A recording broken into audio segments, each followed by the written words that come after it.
Finalmente torna Fiano a Ca' Foscari, invitato dalla nostra università, e sarà quanto è stato interrotto lunedì scorso. Emanuele Fiano torna a Ca' Foscari ad una settimana dalla contestazione di una cinquantina di studenti filo-palestinesi che avevano bloccato l'evento dello scorso 27 ottobre, interrompendo il suo intervento durante un incontro pubblico.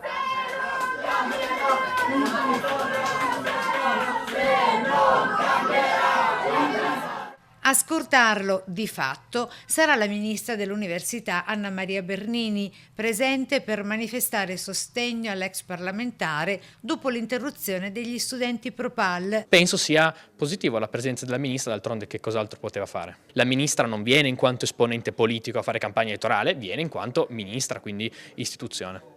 E mentre l'Ateneo ha rafforzato le misure di sicurezza in vista del nuovo appuntamento, intervengono anche i radicali di Venezia con il segretario presente alla contestazione di fine ottobre. Nelle stesse università israeliane studenti e studentesse hanno animato la contestazione nei confronti di Netanyahu.